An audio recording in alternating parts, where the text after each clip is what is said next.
AJ. A-Twist. It's Rap Attack. Yes, indeed. You know that it's your boy AJ Showtime. Yes, sir. It's DJ Twisted, official Rap Attack in the building. That's right. Real hip-hop, raw and uncut. That's what we all about. Now, this guy, we got some history. Yes, sir. No stranger to Rap Attack either. Yeah. What it is. Your boy Starrz, man, the one and only from hometown, man, Baltimore, Maryland. What's up? It feel good to be home. Yeah. That's what I'm talking doing, about. man? What made you come back home? Man, I come back every 2 months to see my kids. You know what I mean? I got to see Paige and Juju. Shout out to my kids. Okay. And but this is a special occasion. I came because my grandmother's 85th birthday. You know what I mean? So we had a little surprise party for her. Happy birthday to my grandmother. You know what I'm saying? Yeah. So we had a little surprise birthday party for her. But besides that, just coming home. You know what I mean? Making sure the kids good, and always good coming home seeing old friends. So I had to stop past when I had a chance. It's 92Q, man. This is where it all started for me. So No doubt. Yes, indeed. So we got to give you your flowers, man, because when I first got in the game, we did the 12 O'Clock Boys mixtape. You know what I'm saying? And the first dude I asked to do an intro for the 12 O'Clock Boys was you. Yeah. You know what I'm saying? And when I say it's a body of work that still tests the time today, appreciate you for it. Appreciate you for it. I actually heard it the other day when I was going through my old stuff. I was like, damn, I spazzed on here. Yeah. For real. It was actually You pretty did that dope. work. I put people's names in this stuff. I actually remember that. That was like 10 years ago maybe. Yeah. You know what I'm saying? But yeah, man, it was good. I love that you brought us together and we setting everybody up trying to get records for that. You know what I mean? I just wanted to make sure I had my presence stamped on there. You know what I mean? Just represented well for the city on 12 o'clock. So let's talk about now with the future, man. What you got going on? How's things progress for Starrz? Man, it's been a crazy roller coaster, man. You know what I mean? I did music since I was 19, you know what I mean? Did that for like 20 years, and I'm not 20 years. I'm getting older than I want to get.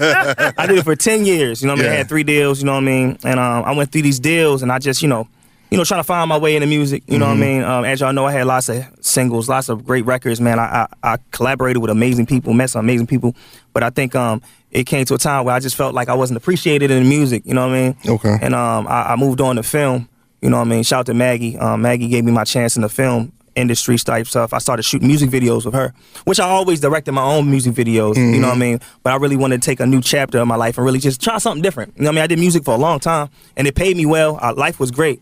But, we all need to know when it's time to channel over the other stuff. Now, I'm still doing music, of course, but, channel over. And Maggie gave me a chance. We started shooting videos for like a year and a half, man.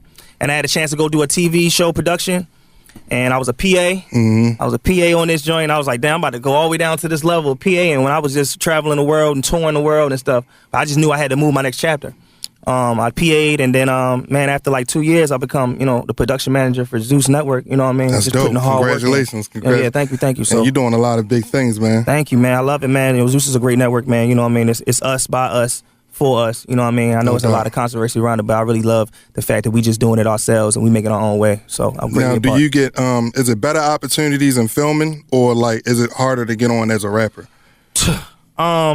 Really, anything in the industry, what I figured is, it's all about who you know and how much somebody's willing to put themselves up for you. You know what I'm saying? No doubt. So, like as a Maggie put me up for video, or I went to the LA. It was a friend her name was Z. She put me up as put me PA. I'll put you on this job, but you got represented well. So it's all about who you know in the industry and about taking advantage of your opportunities. And that's what I really just did. I think my whole life has been like that. It's just like the best chance I have is going to be the best chance I give. So that's what I did. Like I said, I did it with her. Then I went to Hulu. Then I went to Netflix.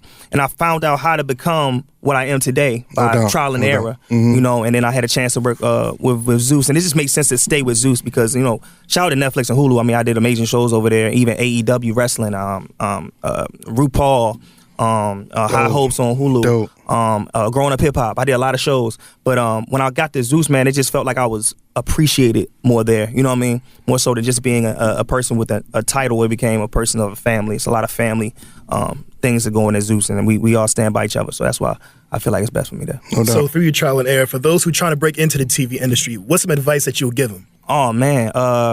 Start from the ground up and, let your presence be known. I think a lot of times people just think it's going to happen overnight. And I like to say, I heard this on Instagram. I'm not going to say I took it, you know what I'm saying? But a lot of times people look at the touchdown. Yeah. Like you want to get a touchdown. But to get to a touchdown, you got to worry about the first downs.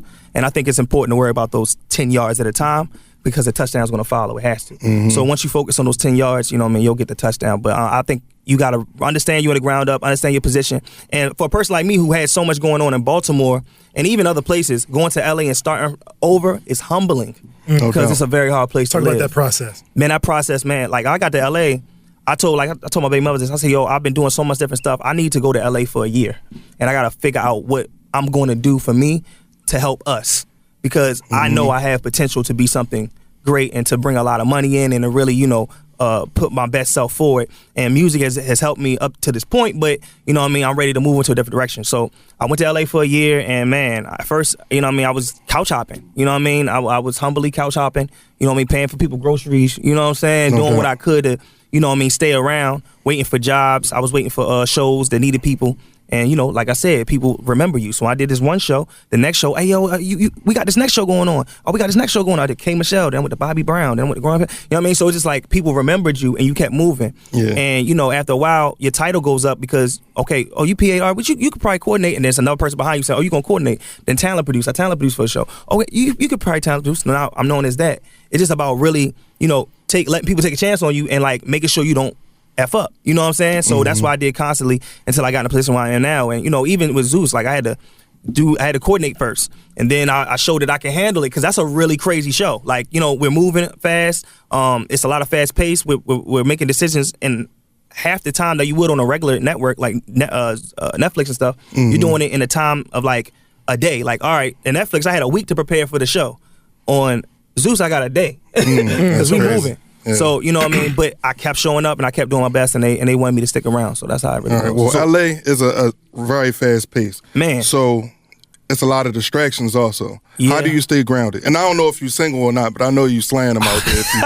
You know what I'm saying? I mean, There's a lot single. of distractions out It's there. a lot of distractions. Yeah. I think that was my first. So when I first got signed, I'm glad you said that, because there's lots of distractions. When I first got signed, I had $100,000 for the single I had called Dance All Night. Shout out to Nigel and Will. That was my first deal. No doubt. Nigel Hitman Studios. And I remember getting that money and getting my advance and like not understanding what it was. And I'm out LA, you know what I mean, moving around with the game, Snoop Dogg. Y'all can Google. I'm smoking with Snoop Dogg on Google and shit. Those times was times that I was spending money thinking it was gonna come back, because I had a single out. I said, "What's in 3 months? I'm gonna have like another 10,000, 20,000." Right. Nah, that first check was like It was out of here. 1,600 for the first residuals. So I had to learn that way. I think it's learning. You could tell everybody, like, don't go out there, don't be worried about girls, don't be trying to spend your money. But when you in that atmosphere and you just feel like you're supposed to be there, it makes you act out of character. And I really think it's important that you take that L, regardless of what it is. Not saying you got to go out there and like fail, but you got to figure out how losing is, so you can have lessons on how to win.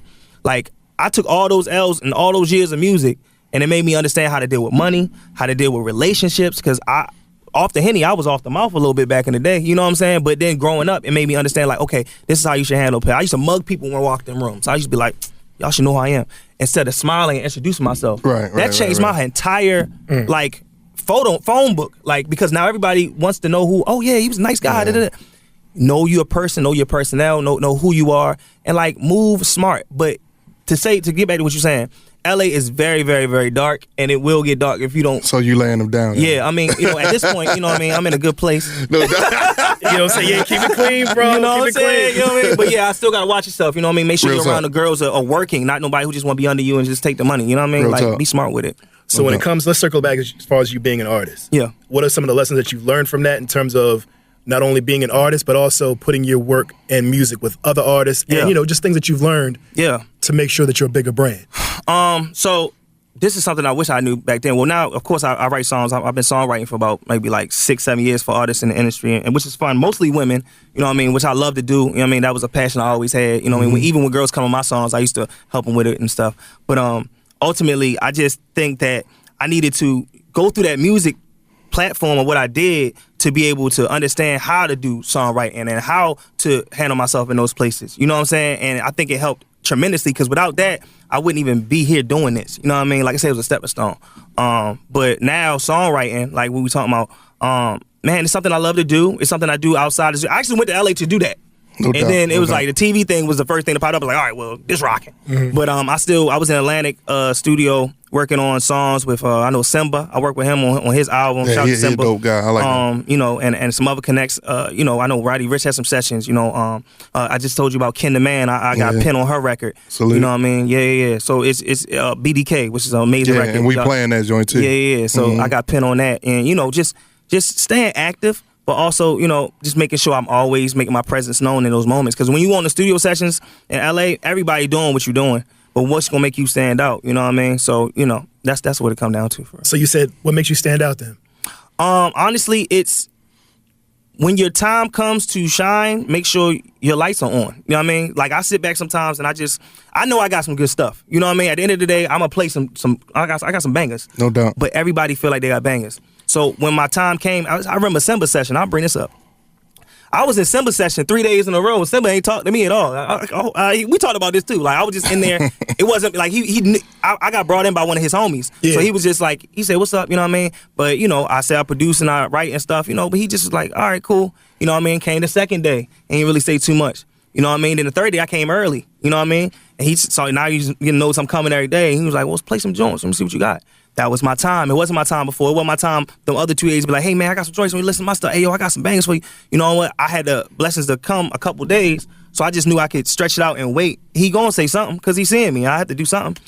Play some bangers for him. Next thing you know, we in the corner freestyling together, trying to get some joints together. He in there recording. You know what I mean? I'm giving my input, and those are moments that you gotta shine bright when the light. Make sure the lights is on when it's time to. And I take that with me everywhere. It's like, a lot of times I used to walk in the room and want everybody to know I was the man immediately. It's like, it's going to be a time when you walk in the rooms, and it's going to be a time where you have to strategically know when to show them who you are. You know what I mean? So I think I just mastered exactly how to, show who Starrz is in the right times. You know what I mean? And I always remember, it might not be right then when you get in the door that you got to stay in the room. You know what I mean? As long as you keep the door open, your time going to come. You know what I mean? Make sure the door don't close.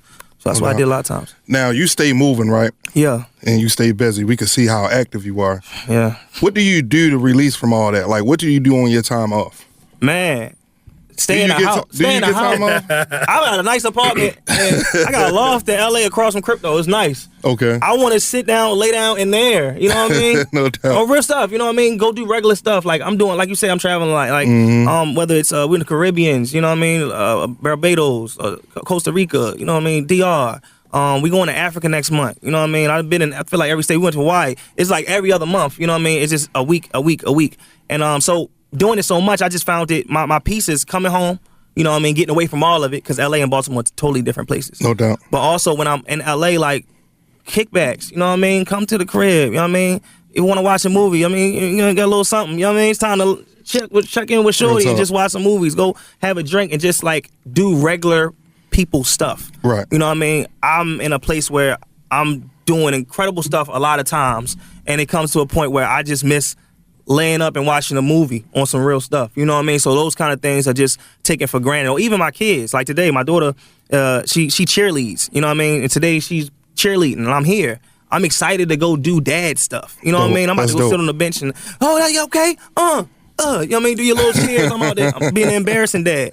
You know what I mean? So I find that the humility of all of it is just being able to do what truly matters, and that's really keeping your peace. So yeah, I could go on vacation by myself with a little chin. Yeah, that's something I might want to do, but I'm always on vacation. So I think the best part to stay grounded is to be home and just release and just sit still. You know what I mean? No doubt. I agree with that. For those trying to break into the industry, especially from you being in music and also now in television, explain to the people that are from Baltimore, like, how Baltimore is perceived, and also what can they do to break in?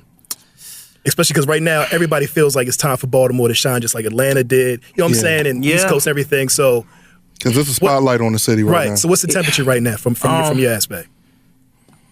You know, it's two different aspects for me. One, I do love the city. I think the city has its own, like, powerhouse. We just can't figure out how to get it, like, worldwide yet. You know what I mean? I know I was looking at the radio stations and all that stuff, and it's just like, like Baltimore's like, Baltimore, it always comes up, and they're all like, oh yeah, Baltimore, I know, but it's never been that point where we're like, oh, Baltimore got a couple joints, got a couple, but we do. I come here and see a lot of talented people. I know YG Tech's been holding it down for a long time. We just talked about Moose over there with Ye. You know what I'm saying? Takeo. You know what I mean? Takeo, bang, he over there with Nicki. Like, it's a lot of us. Shorty. Let's not forget Shorty. He's doing a crazy tour. Right. So we get these moments where we're coming out, but the problem is, to me, you know what I mean? Shorty, Takeo. You know what I mean? Shorty, Takeo, Moose, Tech. The people in the front line, I think they should work together more. You know what I'm saying? And it showed like that. And then, every now and then bring somebody else in. You know what I mean? Yeah. I think that's a good way of doing it, is when the front line brings in more. Like, yeah, y'all cool, y'all up here, y'all kind of separated, but it's okay because that's what we know. We know to worry about ourselves. You know what I mean? Which this is totally fine. But if we, like, come together and then, like, line another line up and then line another line up, we're walking we're working better as a unit. You know what I mean? But it's a strategic move that has to be done. That's my first mindset of how we should do it. Right. But my second one is, which you know what I mean, I love Baltimore, but I really think it's important for people to travel out and try new things in other places, because what you aren't seen for in your own cities, because people grow with you and they see you for who you are. As like, you got people that see you as this forever. You know what I mean? DJ forever, but you might have other accolades. But no matter what, like shout out to DJ Flow, he just opened a restaurant. You know what I'm saying? Yeah, that's DJ, restaurant. Like, we all got different things we want to do. But in other places, you can go there and say, yo, this is what I'm doing right now. And by nobody knowing who you are and you having the same opportunities, you just got to show yourself again. If you're just humble enough to show yourself again, then you can open that door for yourselves there. I think it's harder here because people see you as one thing and you'll never see nothing else. Like, nobody saw me as, like, a film director when I was here. I was Starrz the rapper forever. You know what I'm saying? Yeah. And it was dope, but it wasn't where I wanted to go next. Right. So that's why I took that chance in LA for that year. So my two options is, you know what I mean, we all got to get on the front line and bring each other in. Like, really? Yeah. Or we got to take it upon ourselves to, you know, stop being scared and get out there, go to another city and state and, you know, open up your own door and try. Like, a lot of times people are scared to try. Even the big people, like, you know what I mean? When you look like you the man in your city, it's hard for you to walk out and not be the man somewhere else and then try to build that back up, because it takes so long, especially in Baltimore, to become the man or be even noticed. Right. Because we're a hard city to get loved on. So my thing is, don't be scared to take chances on yourself, because you don't want to go away like 20, 30 years from now and you're like, man, I shoulda, woulda, coulda. That's my worst fear, shoulda, woulda, coulda. I'm terrified of those words. So, like, in this point of my life, I just want to do everything, even if I fail, to be like, hey, I gave it a shot. You know what I'm saying? I tried a lot of stuff I wasn't good at. I ain't talking about it, but I did it. You know what I mean? No doubt. We stuff all that I'm did good. Yeah, you know what I'm saying? Yeah, you know, you real can open talk. up something or try to do something. Or, you know what I mean? I try to play some instruments. I ain't good on the drums, y'all. You know what I'm saying? I'm not the greatest on keys. You know what I'm saying? But I know somebody who is, and I know how to get my idea out. You know what I mean? So it's just using your resources and, you know what I mean, keep me your best foot forward. You got a new joint called Pressing You, right? Yeah, man, I'm about to bring it back around, man. As Pressing You, shout out to Davi from LA, Davi Foreman. He's my main producer there that's been helping me get placements, and we got a lot of movies that we do songs for. That's a big thing I do too, is do songs for movies. Dope. So if a movie says Explain they that want to do process, something, please. Yeah, I want to. So if a movie wants, so a lot of writers and people, this is for anybody who has music, right? It's avenues that you can take. And I can't just say what avenues is, because you really got to just look into it. But when you see people that need movies or songs for movies, what I do is say Fast and the Furious need a movie, a song for the movie, right? Mm-hmm. I'm going to the studio with Davi, and I'm creating a Fast and the Furious song. They be sending out these things. We need a song like this, and it needs to have this, and that. A lot of people are like, oh, do I got a song like that? No, you don't. Let's make one like that. And that's what I started doing, and that put me in position, because it's like, oh, this is exactly what we asked. Yes, because I made what you asked for. And that was my play. So that's like 10,000, 11,000 every now and then. You get residual on the back end, and you still own it, whereas though you can put it out yourself still as your music. And you can still get it there, but then when it plays in the movie, you also getting that money. So that's a cheat code to how to really get it in on there. But the movie money is free money. Like, at the end of the day, like, you don't have to do nothing. You still you. It's still saying it's a DJ Twist, you know, AJ, but it's also, you know, behind a brand now and has its own movement. And you can cheat the game. Like, they can put it on the movie. You can get an artwork for it and make it seem like from the soundtrack of Starrz. That's what I did. And they like, oh yeah, he got that's the song he put on the. You gotta just, you know what I mean, take your opportunity and make the best with the best forgiven. But back to the song. So I started doing music again. I've always done music, but I've been really writing for other people. And in that, I found that I have this like unique singing voice. You know what I mean? I really say singing lightly. You know what I mean? A lot of people melodic flow. You know, and I fell in love with it, and that's me changing. You know what I mean? I've been rapping for so long. Like, I found singing is something I genuinely like to write and create. So this joint's called Pressing You, and it's just a unique, dope, heartfelt record where it's just like, you know what I mean, you see a fine girl and like it's you feel the approach. I'm just approaching a fine girl and telling her what, you know, she genuinely want to hear. It's on some player stuff, but you know, it's done the right way. So I can't wait for y'all to hear it. It's not out yet. I put a snippet out on Instagram, but I'm still working the kinks out. But I came home, and you know, it's AJ and DJ Twist. Like, we gotta make sure y'all get it first. Love, Hey man, we gotta get it done on Rap Attack, bro. Yes, indeed. Let's, we can play it real fast, and you know what I mean, shall I perform it real quick? We can get it knocked out. Let's do that. Let's get it Let's on. do that. Rap Attack official, your boy AJ Showtime. Yeah, DJ Twist, the B-More's 92Q. My God, Starrz. Yes, indeed. Let's get it. Yes, sir.